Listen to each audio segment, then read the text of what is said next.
Golden Apple Comics here in Los Angeles is a mainstay for comic book geeks like me. It's a place where you can pick up the latest issue of your favorite comic book, also a chance to meet some of the best creators around.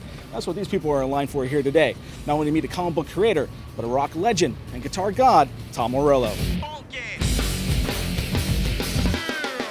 Rolling Stone named you one of the 100 greatest guitarists of all times. Lead guitarist for Rage Against the Machine, Audio Slave, your solo project Night Watchman, and now you're a comic book creator. How does that happen? How did you make that bridge from guitarist and rock legend into being a comic book creator? Well, I was a huge comic book fan as a kid and as a teenager, and then I put comic books down around the time that I picked up a guitar.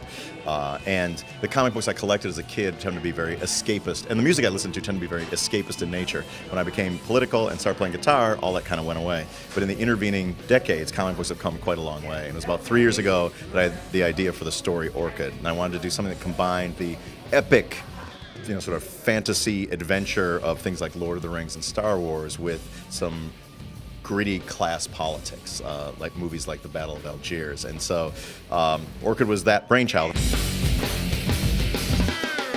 It's a 12-issue comic series about a dystopian future, a 16-year-old street prostitute who's sort of part Suicide Girl and part Joan of Arc. Now, you mentioned politics and that kind of playing a part. We all know from your music, you're very political minded, very environmentalist minded.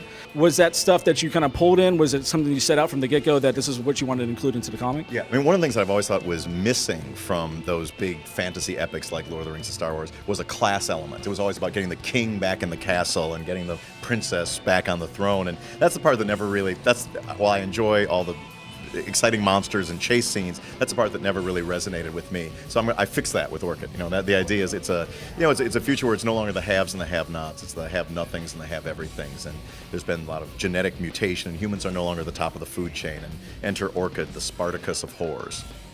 And you mentioned genetic mutation and the end of the food chain. We're talking post-apocalyptic world. It was a really unique twist, not giving anything away, with the seas rising, not something you usually kind of see. Was this something coming from your environmentalist? Yeah, I mean, it's something. There are elements to the dystopian future and the apocalyptic future that are not that far-fetched. One is the seas rise. I'm not giving. This is not a spoiler. This happens on the first page of the comic book. So, the seas rise to a point where the combination of the rising water and the pollution sort of disturbs genetic codes and creates all these mutations, which make things much more difficult for humans.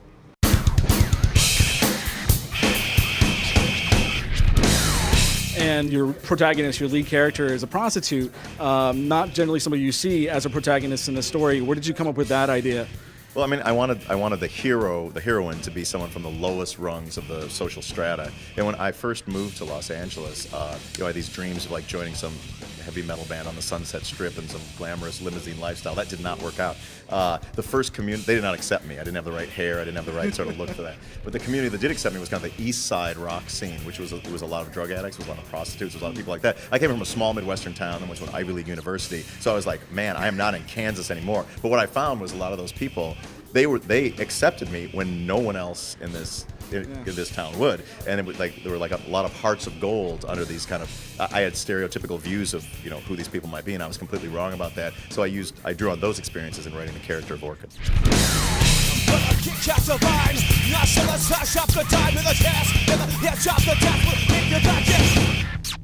And even flipping through the book, I mean, I've seen a lot of different nationalities and stuff in there. You come from a mixed background as well. Was that something that was in your mindset that kind of set and put forth out there? Yeah. I mean, the one thing that the book has, which is not explicit, it is a completely race neutral, race plays no. Even in this, it's distilled to class. I wanted to make it very, very clear that the principal conflict in this was scary monsters on the one hand and class, the dirty 5-letter word class on the other hand. And it's a post-racial world where heroes and villains can be of any hue, but the thing that is the differentiating mark is where they are in the economic and the social strata.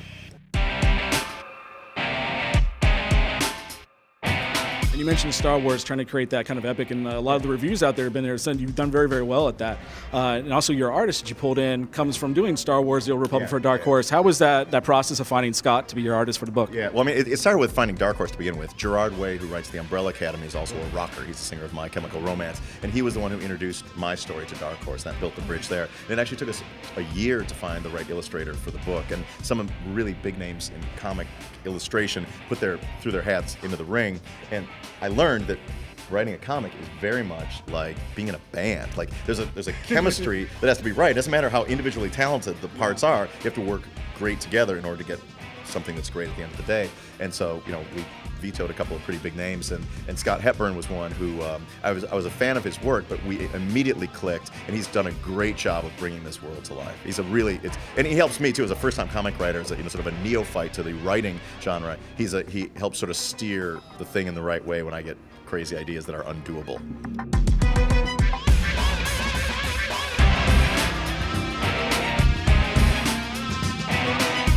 You set out to make sure there was a female protagonist, not something you often see as a male creator, a male writer writing a female protagonist and doing it so well.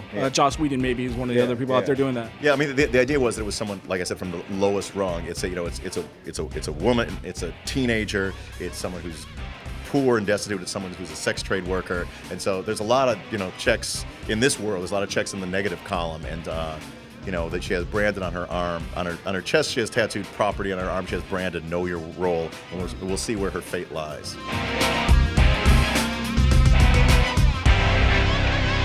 Coming from the music background, you're doing something very, very unique with this comic. I don't think I've ever heard this done before. This has a soundtrack to it, so each issue, basically you've scored out music to go along with the issue? Yeah, I've done a lot of film scoring, and I wanted to bring those chops to the comic world, and so each issue has a free downloadable musical score that goes with it of original music. So you buy the comic, there's like some code that you type in, and then you get to hear the soundtrack for that issue. Wow, so you basically play it along with you as you're reading the issue? You can do that, yeah. I mean, it depends on how fast you read, of course, but those songs tend to be about 4 to 5 minutes long, so you might have to have them on repeat for that particular issue. But the idea is that, much like when you score a film, it's like the music and the story, it's an arc over the course of a 12-issue series, so it all makes sense at the end of the day. Some creators think visually, some people think musically and stuff like that. For you, how was that process? Did you have that story first? Did you think of visuals first? How did the actual creation process come up for you since you're a musician? Yeah, and the musical content of the comic comes, I write those sort of issue by issue, so that's something that is still an ongoing process. The actual the writing of the story, I spent a good deal of time before I ever approached anyone, Gerard or Dark Horse, or in soliciting it. And I did, I had why in the middle of my rock life and folk life and political life, I just had, I felt compelled. It was like a calling. Like I have a story that I have to tell, and finding the best way to tell it. And I think the comics has been the right way to do that.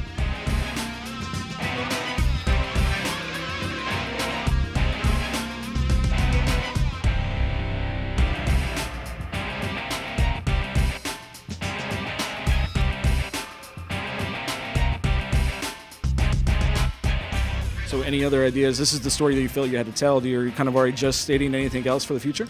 Well, I mean, let's get right now. We're only 4 issues into this one, man.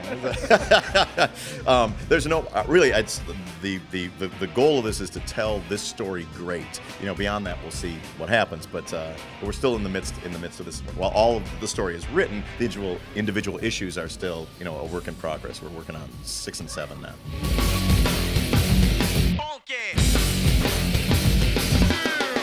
Issues 1 through 4 of Orchid are on shelves now, so make sure you head down to your local comic book shop and pick it up. Coming in March, you can pick up issue 5, and coming soon, you'll even be able to get it digitally. Here at Golden Apple in Los Angeles, for Time Warner Cable, I'm Noah Park.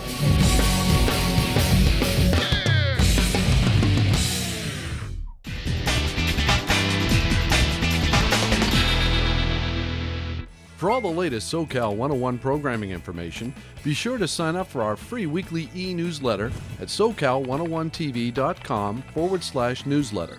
Plus, you can follow us online through Twitter and Facebook using the handle SoCal101TV.